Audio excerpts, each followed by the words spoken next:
Now, it is my pleasure to introduce our speaker, Dr. Gallenberger, Joe Gallenberger. And Joe I've known Joe and Elena for quite a few years since we've been up here. We're good friends and they're wonderful people. But Joe does amazing work. And he's written, how many books now? Three books. He's authored 3 books. He has produced a number of CDs with his meditations. He takes groups to Las Vegas to have that Vegas adventure of really using that as feedback to just show you how this stuff really works. This manifesting can work. So I think we couldn't have asked for a better week for the Lotto Powerball.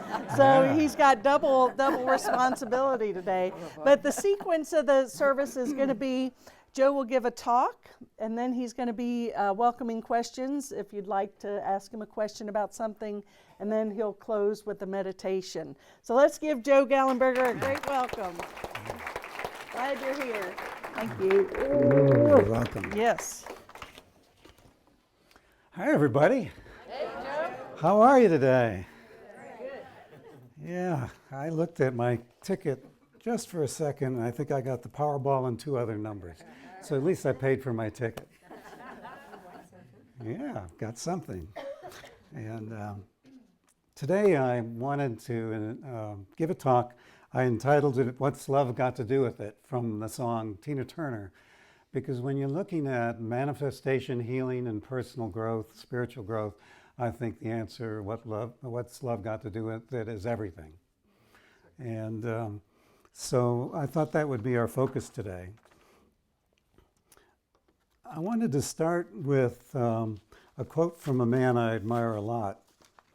Mr. Robert Monroe. He was a businessman in the 30s and 40s, very hard-nosed and very successful. And he was trying to understand sleep learning and taking people using a sound technology right to the border between sleep and awake. When he did that, he began to feel some vibrations, and he began to have what he called this out-of-body experience. Okay? And that's is what he became famous for. He's got an institute, Monroe Institute, that I've worked with for 25 years. I go up about 10 weeks a year. So one of the reasons I admire him is he's an anti-guru. He really deeply believed everybody should go out and find out for themselves. And so he was not very eager to talk about anything philosophically. His books talk about his explorations on all kinds of other planets, dimensions, societies, what have you. Tucked in his second book, on page 256, I found this quote. Bob liked to coin terms because he didn't like to use words like nirvana or what have you that had a lot of association in people's minds. So the title of the page was Super Love. And it said, "The major, if not the only, reasons for attending the Human Experience School are first, to learn to translate such energy, super love, into a discernible form. And second, to become a first-order generator thereof." Okay? So the major, if not only, reasons for attending the Human Experience School are first, to learn to translate such energy, super love, into a discernible form, and second, to become a first-order generator thereof. How you doing? Okay. You're at Namaste. Must be doing great on this. Okay. Mission accomplished. You can go home whenever you want. Okay. So I think that's important. To me, coming here to this planet takes a lot of courage. It's because you're learning to love through limits. You get here, and one of the limitations is you forget everything you learned or knew. That takes some guts. You're usually incorporated into the culture, which in our day and age around the world, there's a culture now of survival of the fittest, we're taught. It counters what we know in biology now, seems to indicate by genetic sharing, this is from Bruce Lipton, that the prime directive of nature is for the good of all. But that's big difference between the two. So you're buffeted by beliefs. And hopefully we're evolving into using science and other things into being more aware of what's really going on. And for the good of all is a profound way to run a planet versus survival of the fittest. And I think we're at a transition time when we're seeing this transition. And what a privilege. We're here when we're here. Loving through limits involves experiencing pain and loss. And I think the biggest challenge, though, you could look at all of these things as they generate fear. And fear tends to cloud love, that beautiful shining love we're talking about, super love. Then if fear comes along, it can get pretty cloudy out there, hard to see that. And so my phrase that I find important enough that I've put it on a wooden sign on my wall above my desk is fear is expensive, love is priceless, choose wisely. Okay? And I look at that a lot during the day. So we're coming from a place here then where it seems essential to have a self-love and love of others, a loving kindness, a compassion that extends to all, including yourself. And in my model of working now in manifestation for a couple decades, what I've found in the Vegas Adventure Workshops, other places, is the highest, most reliable, wonderful, positive, spiritual, and psychological energy that is also most powerful for manifesting and healing is the open heart and love. And my model is, if you're going to do healing with somebody, first fill yourself to overflowing. So you're like an overflowing well of love, and then from there extending that. Then you get in touch with that unlimitedness, and it's no longer draining. It's just a joy to be that loving. I'm looking at revising my first book, which was called Brothers Forever, that was written after my brother's suicide, and what he was doing on the other side and here right after that event. That's 20 years ago. And so I'm wondering what's he been up to for 20 years and what have I done in response to his suicide? And it really generated me moving into this work saying, how come somebody could be a good man, intelligent, hardworking, handsome, trying everything, and not get where they want to go? And I really found that you also have to believe you're worthy of goodness, and that goodness abounds around. And so as I'm looking at that again, we're having guidance sessions with I think one of the world's best channelers, who was present for me at that beginning event when Pete died. And we've had some really interesting discussions this month. And Pete from the other side, my brother, is saying, well, you know, basically it's all about love and how much wattage you have of that. So that full well.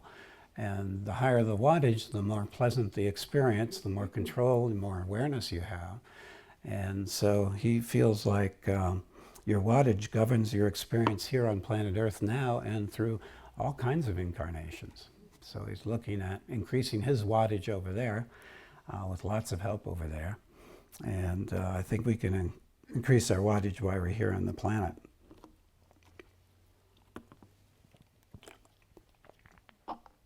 So there's many ways to get in touch with love. And prayer is an awful darn good one, for example. Being a psychologist and a scientist and being in touch with Monroe Institute with their technology called HemiSync, I've been looking at, I've been yakking about love now for a couple decades, and I get some curious looks sometimes about what the heck is he talking about, and if so, how did you generate that? You know, you can see pictures of puppies being born or soldiers returning from war, and your heart opens for a few minutes. And then you get a phone call and you go back to closed, if you will. Could there be a way we could practice this, like the yogas of the body, other things, where we really get into a place where our capacity to hold that loving kindness state is greater and greater as we go? And so recently I developed 2 CDs, one called The Abundant Heart and The Healing Heart. And we threw basically the book at you. all the things we could think of technologically that could help guide a person into opening their heart in a better way. So first we wanted some beautiful music, and weren't having much luck figuring out, because we didn't want to use something that was already there in public domain. And then my beautiful wife Elena, who's on this journey with me every step of the way, she says, "Oh, a piece of music came to me, somebody sent me, not with this in mind, would you like to listen to it?" And they're in the audience. And I opened the music and listened, and it was just what I was looking for. And I asked our composer for permission. He said, sure. He sent me the music, and the piece was entitled, which I didn't know at that time, Radiant Heart. And in the Monroe system, we go to a Focus 27 level of meditation within the meditation. And the piece came entitled Radiant Heart 27 because it was his 27th take. So that kind of magic gets going. So we took that music and then we tuned it to 432 hertz equals A. Most Western music is in 440 equals A. And that was designed for martial music and marching and all that kind of thing, the 440, fairly recently. If you go back to the time when the Stradivarius violins and things were being developed, they used the 432. Most people find that to feel more beautiful, more organic, more peaceful. You can go on YouTube and listen to Greensleeves or something on guitar played in 440 versus 432. Make up your own mind. But that's the first thing we did, so we have that. Then we use this idea we called Binaural Beat. It's a different tone in each ear, and the brain goes into the difference of the two tones. So if I used 100 and 104, it would go into 4 cycle, and that's associated with very, very deep relaxation. And so we can move the brain through some things like deep relaxation, creativity, being in touch with guidance, and we're synchronizing left and right hemisphere.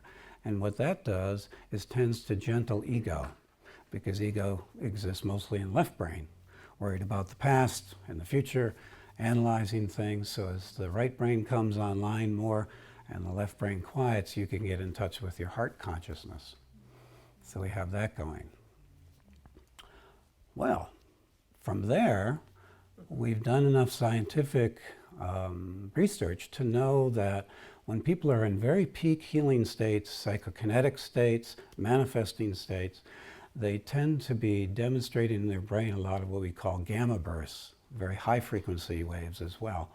And we've found that by using the Doppler effect, that type of thing that goes when a vehicle goes by, we can move that sound back and forth in front of your sound field by headphones and create gamma wave stimulation. So we stimulate the gamma waves in the brain.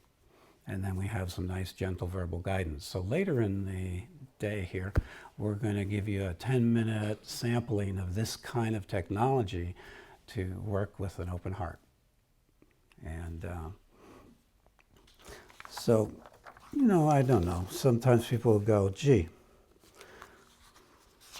would that kind of stuff work? I got an email from South Africa last week. A fella says, gee, for 30 years I've been negative. Everybody says I'm a lousy guy, la, la, la, la. For 2 months after using this, now people are saying what a nice guy I am. I think that's nice. This email is entitled, comes in January 7th. Joe, I'd like to share how well this has been working for me. I sold my house in 3 days and received $20,000 over the asking price. Found another house in the area I was searching and purchased a new one for $40,000 under the asking price. I work as a movie extra and got more work using Liquid Luck, which is another of the CDs there, and got better paying parts. Last week I tried Liquid Luck in the casino and got 4 in a row in roulette and cashed in my winnings. It's working for me all the time on small things like parking spaces, green lights in traffic, etc. Keep up the good work. I'd say for him, keep up the good work. Another one that came in this week was on the Healing Heart exercise. It says, I did the Healing Heart meditation this afternoon and felt a great expanding love pour through me. I focused on my oldest daughter, who had some problems lately, and I felt the energy reached her. Because in Healing Heart, there, you fill yourself with overflowing, heal yourself, and then you have the opportunity to heal another. I also went to the supermarket where I shop and was giddy, really, and spread love all over the place. And he goes on about lotteries, but we don't have any interest in lotteries. Right? So that's one of the high satisfactions of my work is I get letters like this all the time, that 30 minutes can make a difference and things like this can work for folks. So let me see, anything else I want to catch here? I'd like to open it to questions a little bit while I have a drink of water. Anybody got any comments, questions?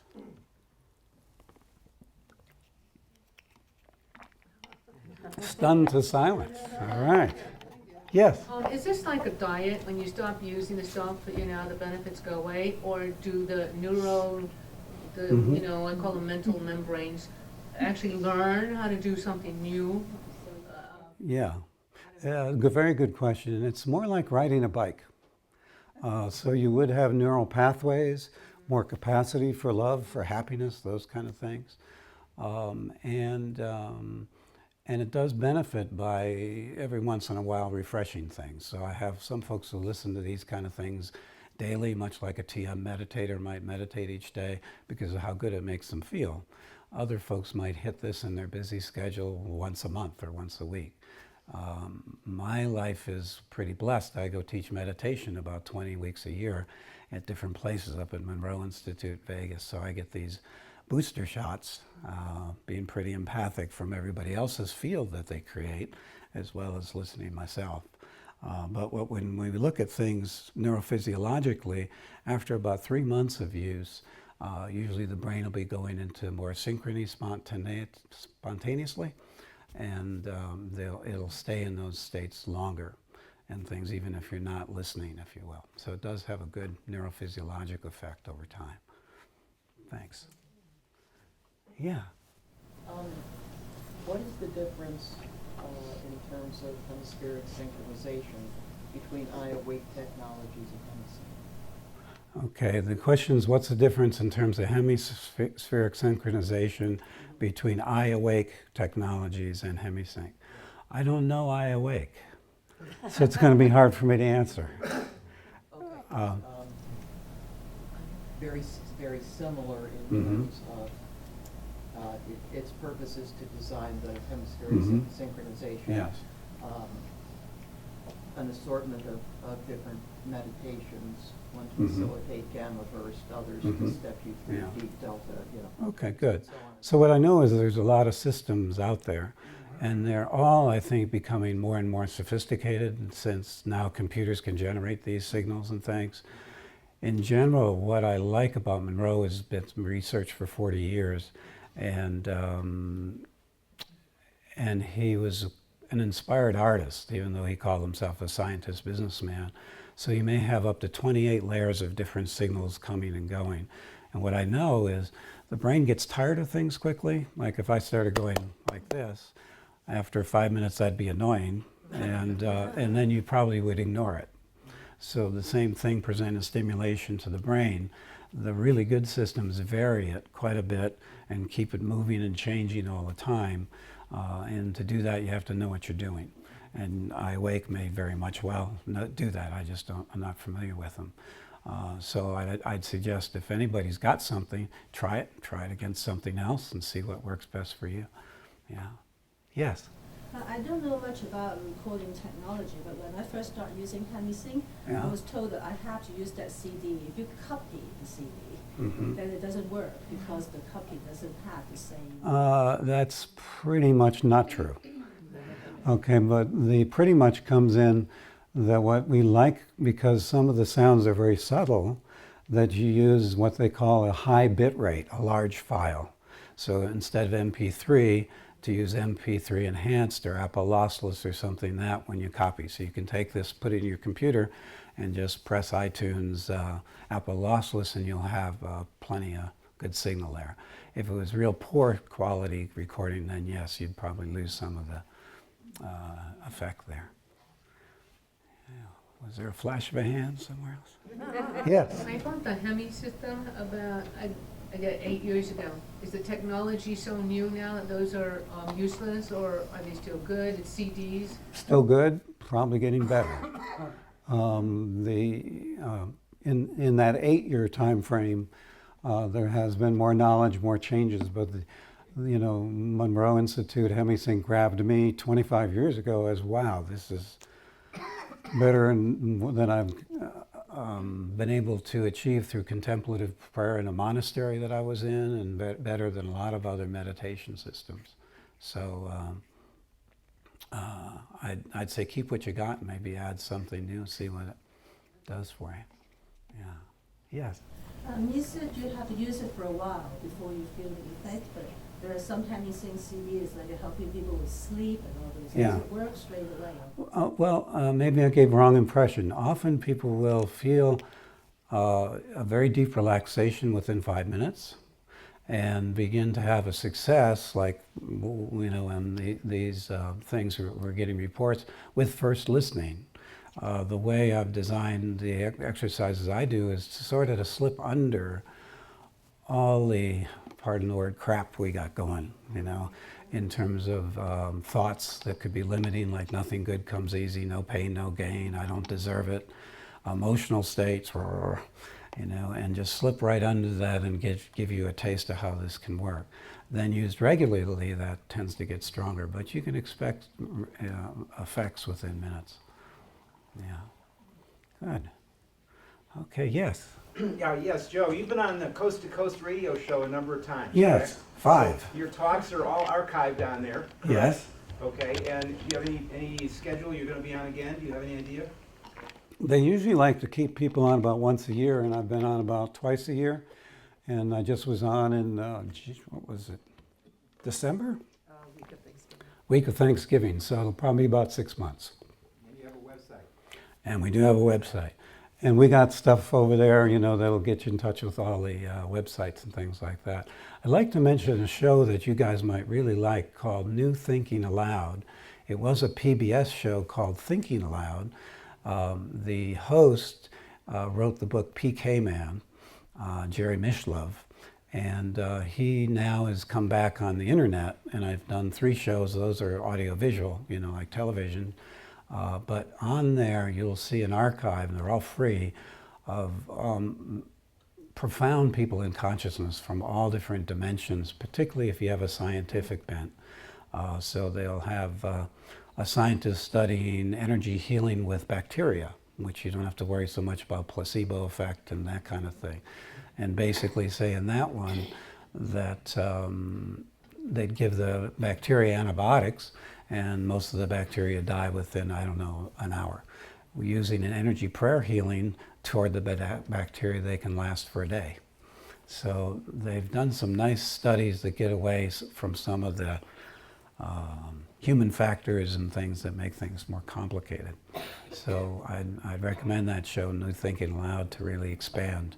If you like things that go on at Namaste, I think you'd enjoy that. How do you get that? Go on YouTube, type in New Thinking Aloud, boom. Okay, good. That easy nowadays. Okay. Yeah, that easy nowadays. Yeah, so Charlotte asked me to give you a taste of this, what we're meaning by this kind of approach to opening the heart through a meditation.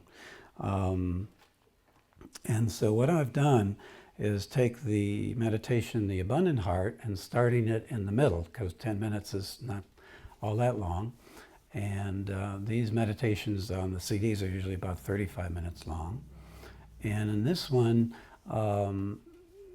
my voice will come in guiding. I'm not a ventriloquist, it'll be just over there. And it's going to pick up at a point where they've gone through the meditation already to relax you a bit. And we figure you guys are probably experts at that, so just relax.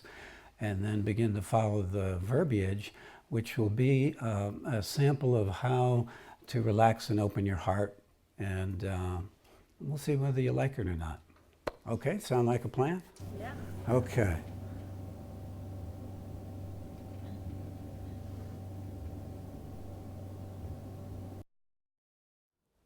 So that was a taste.